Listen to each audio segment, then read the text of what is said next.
يا الله. طبعا بخصوص تحريض المدعو لويس ساكو على التطبيع في العراق. آه، طبعا مضت 48 ساعة تقريبا،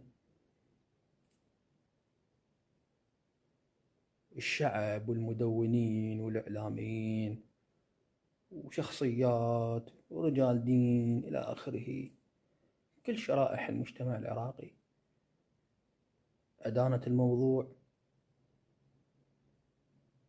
وكلها رفضت الموضوع هذا التصرف، وأدانت، وناس دعت إلى وقفات ضد هذا التحريض. لكن لو تلاحظون شخص واحد لا غرد ولا الماكينة الإعلامية مالته كتبت شيء، ولا أحد من المقربين منه مثلا طلع وقال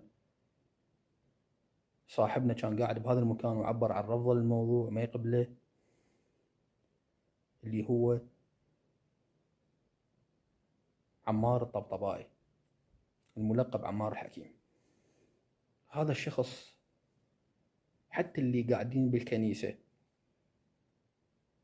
يعني عامة الناس اللي قاعدين بالكنيسة اللي هم أهلنا وشعبنا المسيحيين جايين يحتفلون بأعياد الميلاد، لما طلعوا برا بالشارع يتدانشون بينهم وبين الناس،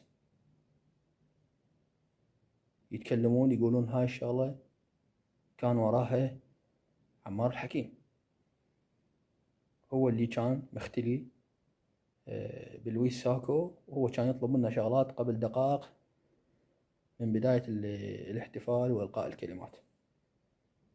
وثبت انه كلام الناس اللي كانوا قاعدين بالكنيسة صحيح. يعني عمار الحكيم الى الان لا تغريدة، لا بيان، لا خبر سريع بالتويتر، لا تصريح الوسيلة إعلامية من الوسائل اللي عدة وسائل إعلام كانت داسة المكان بالكنيسة، كان بإمكانه يقول أي كلمة لأي صحفي شايل الميكروفون يمثل وسيلة إعلامية تصريح إنه هاي الكلمة كذا وكذا مو بقاموسنا، شلون السوداني مثلا حكي برا نفسه. فأنت عمار الحكيم لا استنكرت، لا صرحت، لا بيان، لا تغريدة.